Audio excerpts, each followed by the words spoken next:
So, I just wanted to come really quick with just a quick little video, little chat about Russ and Paola. Paola. Paola's the Cardi B stuff, I think. Anyway, um, um, today I'm trying sitting down. I think I like this vibe a little bit more. Again, like I said, this is very new to me. I'm just trying to see like what fits, what makes me comfortable, what I like, all that type of stuff.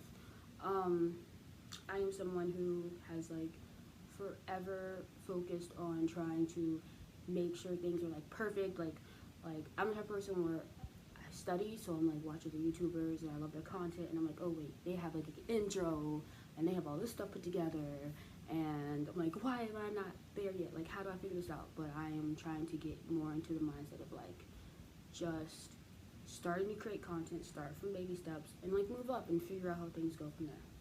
So, anyway, Russ and Paola. Hey, Russ and P. I'm so sorry if I mispronounced your name. I really hope that you do get to see this video because I do think I really understand where you're coming from.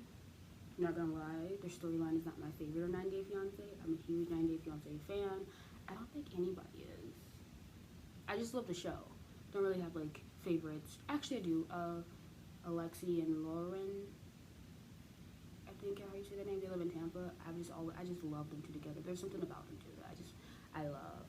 I think they're the only people I follow on Instagram, like their actual Instagrams. But I digress. So, Russ and Paola, Russ and P. I just recently watched the last episode of 90 Day Fiance, and basically what's going on is she's had her baby and she is very protective over the baby, and she's just really struggling on accepting Russ's mom being around the baby. So Russ is taking a very hard-headed stance, and so is P. And it's weird because I actually think I really relate to her in this circumstance, which is why I'm making a video about it.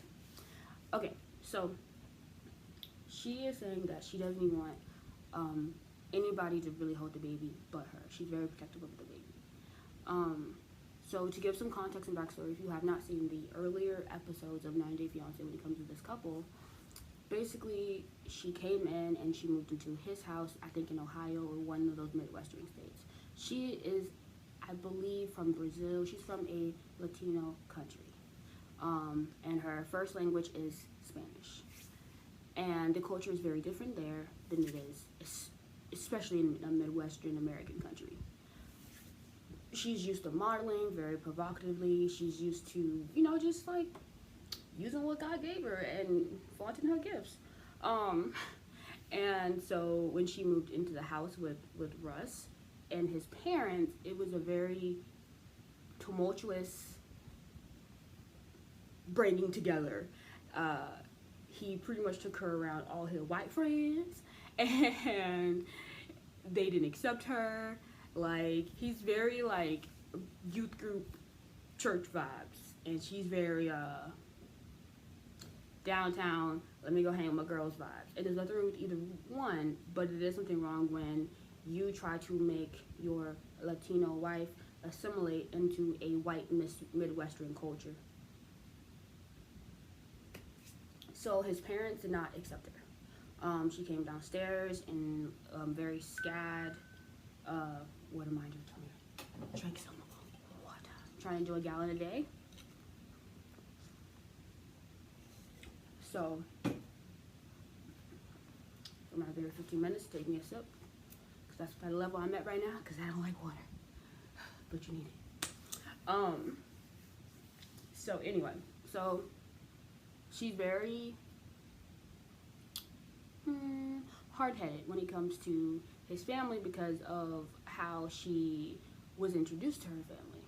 So so I see where she's coming from, but I think I relate to her because now I love my mother-in-law. We both are born the same day, March 10th, we're both Pisces. We did not have a very harmonious togetherness when we first met. We meet her very different, and I came in bringing some baggage from the way that I had been treated previously and stuff like that in my life by some people, and just due to a lot of different things. When it came to me having a kid, I was very overprotective of my kid because I did not feel like my mother-in-law accepted me. And so I think that's the thing, same thing I see in Russ and Paola. I don't, Paola, I can't say that.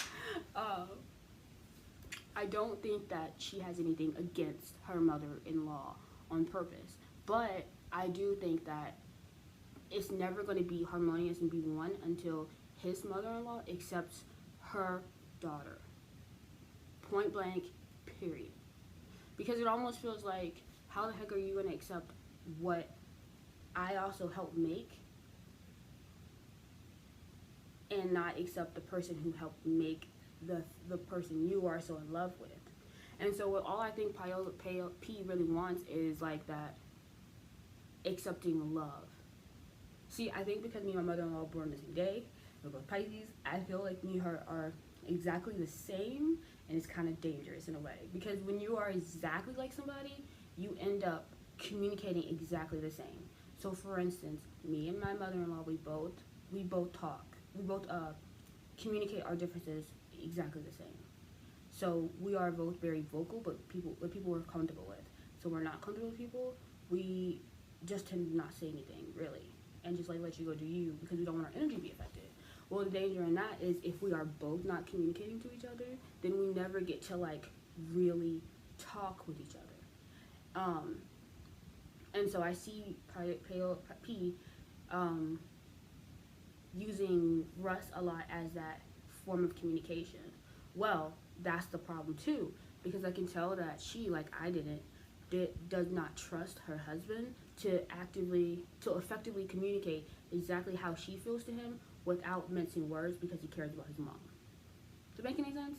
And I feel like it's a double-edged sword, because it's like you want your husband to stand up for you, while at the same time you want him to have that respect towards his mom, because a man who doesn't respect his mom the proper way, actually, no, scratch that. A person who doesn't respect their parents in a proper way, and I don't believe in respectability politics, so I'm not saying like, yes ma'am, yes sir, bend over, whatever your parents want, but I'm saying like the person who doesn't at least generally have an understanding or love towards their parents, who has been a decent or good parent towards them, to me is a trash person. So it's a double-edged sword, because I don't think it's attractive for anybody to like dislike their parents if there's no reason to. Because just because someone's your parent don't mean they can be toxic in your life.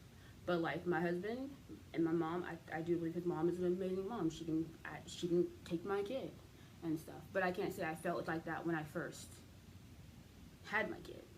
You know what I'm saying? So like with me and his mom, a big contention was clothing.